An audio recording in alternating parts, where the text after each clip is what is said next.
Welcome to aspirants. આપણે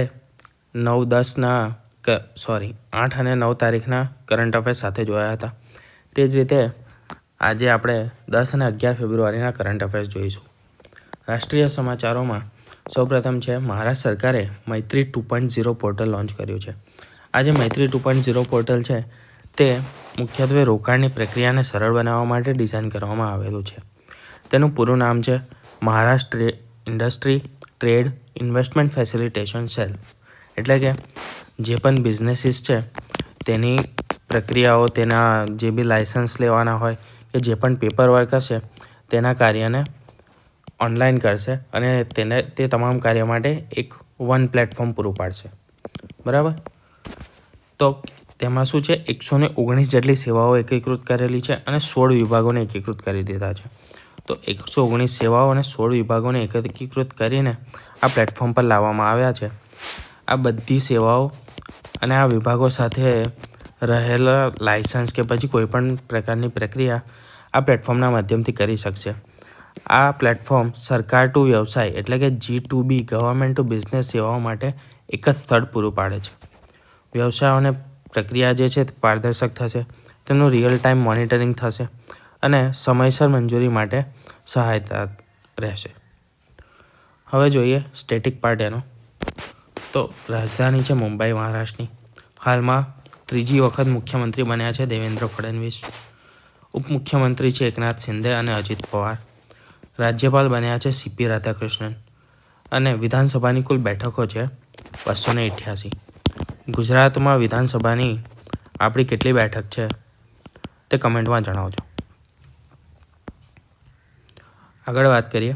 સફાઈ કર્મચારીઓ માટે રાષ્ટ્રીય આયોગનો જે કાર્યકાળ હતો તે લંબાવી દેવામાં આવ્યો છે. કેન્દ્ર સરકારે સફાઈ કર્મચારી માટે રાષ્ટ્રીય આયોગ એટલે કે નેશનલ કમિશન ફોર સફાઈ કર્મચારીનો કાર્યકાળ જે છે તે 31 માર્ચ 2028 સુધી લંબાવવાનો નિર્ણય લીધો છે. આ નિર્ણય સફાઈ કર્મચારીઓની સામાજિક અને આર્થિક ઉન્નતિ માટે મહત્વપૂર્ણ છે. તેનો ઉદ્દેશ્ય છે કે સ્વચ્છતાના ક્ષેત્રમાં, સફાઈના ક્ષેત્રમાં કામ કરતા કર્મચારીઓની સ્થિતિ સુધારવી અને જોખમમાં કામ કરવા દરમિયાન મૃત્યુ થતા હોય તેને ટાળવા માટે એની સંલગ્ન નીતિઓ અમલમાં મૂકવી. સફાઈ કર્મચારી આયોગની વિશે થોડી માહિતી લઈએ તો તેની સ્થાપના 1993માં કરવામાં આવી હતી. સ્વચ્છ ભારત મિશન 2014માં શરૂ કરાયું હતું. મહાત્મા ગાંધી રાષ્ટ્રીય ગ્રામીણ રોજગાર ગેરંટી અધિનિયમ મનરેગા જેને આપણે કહીએ છીએ તેની શરૂઆત 2005માં કરવામાં આવી હતી. જો તમને પૂછે કે સફાઈ કર્મચારીઓ માટેના રાષ્ટ્રીય આયોગની સ્થાપના, તો તે આવશે 1993માં.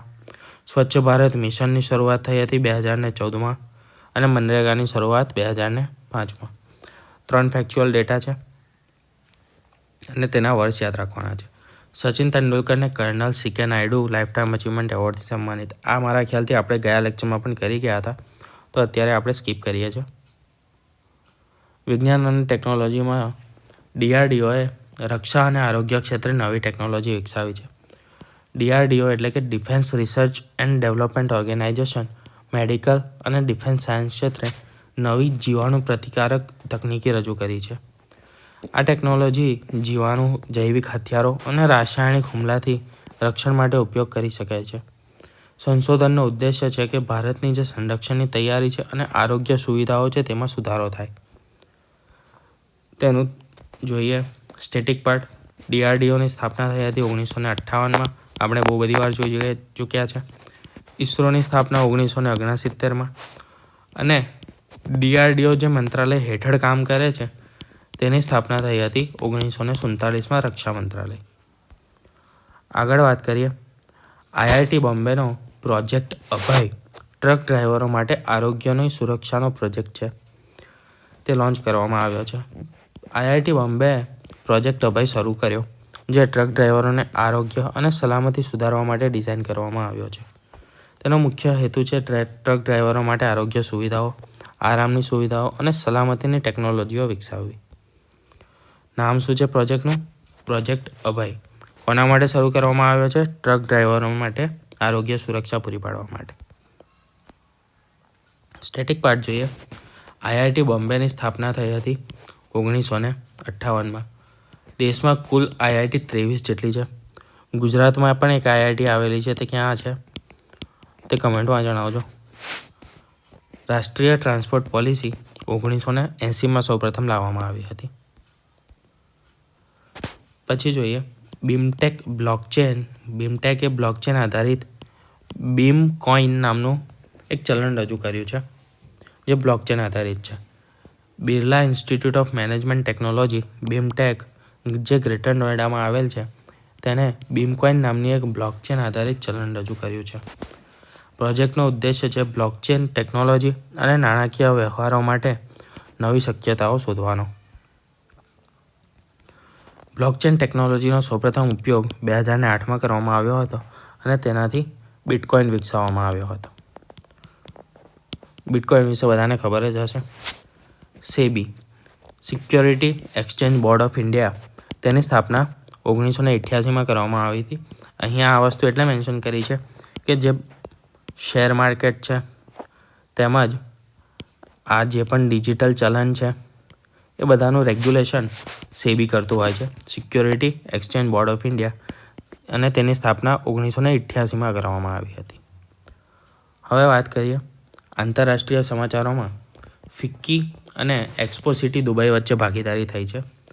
ફિક્કીનું પૂરું નામ છે federation of Indian chamber of commerce and industry, અને એક્સપો સિટી દુબઈએ 2025માં એશિયા પેસિફિક શહેર સમિટ માટે અને મેયર ફોરમ માટે ભાગીદારી કરી છે. શેના માટે? એશિયા પેસિફિક શહેર summit, Asia Pacific city summit અને મેયર ફોરમ માટે ભાગીદારી કરી છે. આ સમિટ 2025માં ઓક્ટોબરમાં એક્સપો સિટી દુબઈ ખાતે યોજાશે, જે વિશ્વભરના મેયરો, ઉદ્યોગપતિઓ અને નીતિ નિર્માતાઓ શહેરના વિકાસ અને સ્થિરતા માટે ચર્ચા કરશે. ક્યારે યોજાશે? 2025માં ઓક્ટોબરમાં. ક્યાં યોજાશે? દુબઈમાં યોજાશે. ભાગ લેશે મેયરો, ઉદ્યોગપતિઓ, નીતિ નિર્માતાઓ. અને શેના પર ચર્ચા કરશે? તો કે શહેરના વિકાસ અને સ્થિરતા માટે. ભારતના સ્માર્ટ સિટી મિશન અને અમૃત યોજના નવા રોકાણકારોના નવા દરવાજા ખોલી શકે છે. એ ભારત માટે કામની વસ્તુ છે. તેના માટે ફિક્કીએ એક્સપો સિટી દુબઈ સાથે ભાગીદારી કરી છે.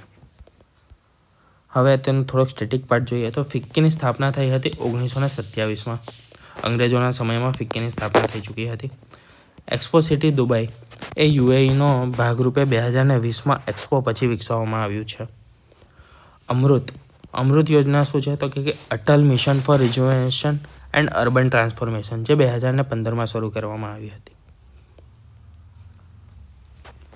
કલા અને સંસ્કૃતિ એટલે કે અવોર્ડ અને કલ્ચર વિશે જોઈએ તો તેના કરંટ અફેર્સમાં છે 32મી ભારતીય કલા કોંગ્રેસનો પ્રારંભ થઈ ચૂક્યો છે. 32મી ભારતીય કલા કોંગ્રેસનો પ્રારંભ ક્યાં થયો છે? તો ઉત્તર પ્રદેશના નોઈડા ખાતે થયો છે. અત્યારે યુપીમાં એટલે કે ઉત્તર પ્રદેશમાં બીજું પણ એક મહત્ત્વનું વસ્તુ ચાલી રહી છે, એક મેળો ચાલી રહ્યો છે.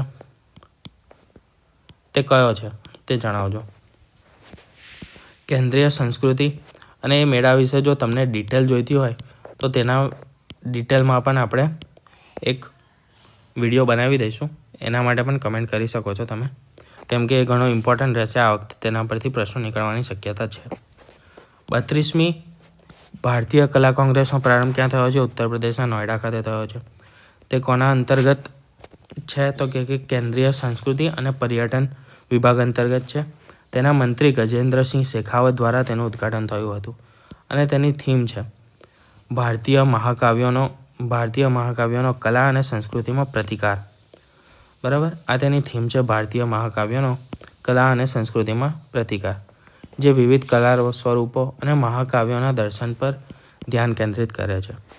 અહીંયા તમારે મેઇન વસ્તુ યાદ રાખવાની છે, ક્યાં શરૂ થયો, આયોજન ક્યાં થયું એનું? તો યુપીના નોઈડા ખાતે થયો. કઈ હતી? 32મી હતી. કોના અંડરમાં છે? તો કે કેન્દ્રીય સંસ્કૃતિ અને પર્યટન મંત્રાલય અંતર્ગત છે. તેનું ઉદ્ઘાટન કોણે કર્યું હતું? ગજેન્દ્રસિંહ શેખાવતે કર્યું હતું. અને તેની થીમ યાદ રાખવાની છે, ભારતીય મહાકાવ્યોનો કલા અને સંસ્કૃતિમાં પ્રતિકાર. આટલી વસ્તુ યાદ રાખવાની છે. ભારતીય કલા ઇતિહાસ કોંગ્રેસની સ્થાપના થઈ હતી 1981માં. સંસ્કૃતિ મંત્રાલયની શરૂઆત થઈ 1951માં. યુપીની રાજધાની છે, ઉત્તર પ્રદેશની રાજધાની છે લખનઉ, અને યુપીના મુખ્યમંત્રી હાલમાં છે યોગી આદિત્યનાથ.